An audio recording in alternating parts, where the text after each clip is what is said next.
Greater Bengaluru ಪ್ರಾಧಿಕಾರ ವ್ಯಾಪ್ತಿಯ 5 ನಗರ ಪಾಲಿಕೆಗಳ ಚುನಾವಣೆಗೆ ಸಂಬಂಧಿಸಿದ ಮಹತ್ವದ ಸಭೆ ಇಂದು ನಡೆಯಬೇಕಾಗಿದ್ದು ಮುಖ್ಯಮಂತ್ರಿ ಸಿದ್ದರಾಮಯ್ಯ ಮತ್ತು ಉಪಮುಖ್ಯಮಂತ್ರಿ ಡಿಕೆ ಶಿವಕುಮಾರ್ ಗೈರು ಹಾಜರಾತಿಯಿಂದ ಸಭೆಯಲ್ಲಿ ಮಹತ್ವದ ಬದಲಾವಣೆಗಳು ನಡೆದಿವೆ. ಜೂನ್ನಲ್ಲಿ ನಡೆಸಬೇಕೆಂದು ಆಯೋಗ ಪಟ್ಟು ಹಿಡಿದಿದೆ. ರಾಜ್ಯ ಸರ್ಕಾರ ಮಾತ್ರ ಸೆಪ್ಟೆಂಬರ್ ತನಕ ಕಾಲಾವಕಾಶ ಕೇಳಿದೆ. ರಾಜ್ಯ ಚುನಾವಣಾ ಆಯೋಗ ಕರೆದಿದ್ದ ಈ ಸಭೆಯಲ್ಲಿ ಮುಖ್ಯಮಂತ್ರಿ ಸಿದ್ದರಾಮಯ್ಯ ಮತ್ತು ಉಪಮುಖ್ಯಮಂತ್ರಿ ಡಿಕೆ ಶಿವಕುಮಾರ್ ಭಾಗವಹಿಸಬೇಕಾಗಿತ್ತು. ಆದರೆ ಇಬ್ಬರೂ ನಾಯಕರು ಪೂರ್ವ ನಿಗದಿತ ಕಾರ್ಯಕ್ರಮಗಳಲ್ಲಿ ತೊಡಗಿಸಿಕೊಂಡಿದ್ದರಿಂದ ಸಭೆಗೆ ಗೈರಾಗಿದ್ದಾರೆ. ರಾಜ್ಯ ಚುನಾವಣಾ ಆಯುಕ್ತ ಜಿಎ ಸಂಘರ್ಷಿ ನೇತೃತ್ವದಲ್ಲಿ ಸಭೆ ನಡೆಯಲಿದ್ದು ಜಿಬಿಎ ಮುಖ್ಯ ಆಯುಕ್ತ ಮಹೇಶ್ವರ್ ರಾವ್ ಕೂಡ ಸಭೆಯಲ್ಲಿ ಭಾಗವಹಿಸಲಿದ್ದಾರೆ. ಮೊದಲು ವಿಧಾನಸೌಧದಲ್ಲಿ ನಡೆಯಬೇಕಾಗಿದ್ದ ಈ ಸಭೆಯನ್ನ ನಂತರ ರಾಜ್ಯ ಚುನಾವಣಾ ಆಯೋಗದ ಕಚೇರಿಗೆ ಸ್ಥಳಾಂತರ ಮಾಡಲಾಯಿತು. ಸಿಎಂ ಮತ್ತು ಡಿಸಿಎಂ ಗೈರಾಗಿದ್ರು. ಅಧಿಕಾರಿಗಳು ಸಭೆಯನ್ನ ಮುಂದುವರಿಸಲು ನಿರ್ಧರಿಸಿದ್ದಾರೆ.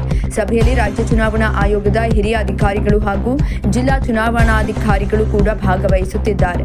ಜಿಬಿಎ ಚುನಾವಣೆ ಕುರಿತು ಸಿದ್ಧತೆಗಳು, ವೇಳಾಪಟ್ಟಿ ಹಾಗೂ ಆಡಳಿತಾತ್ಮಕ ವಿಚಾರಗಳ ಬಗ್ಗೆ ಚರ್ಚೆ ನಡೆಯುವ ಸಾಧ್ಯತೆ ಇದೆ.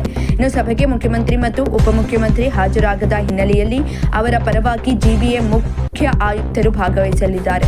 ಸಭೆಗೆ ಹಾಜರಾಗುವಂತೆ ಆಯೋಗದಿಂದ ಸಿಎಂ, ಡಿಸಿಎಂ ಸೇರಿದಂತೆ ಜಿಬಿಎ ಸದಸ್ಯರಿಗೆ ಆಹ್ವಾನವನ್ನು ಕೊಡಲಾಗಿತ್ತು. ಆದರೂ ಪ್ರಮುಖ ರಾಜಕೀಯ ನಾಯಕರು ಗೈರು ಗಮನಾರ್ಹವಾಗಿದೆ.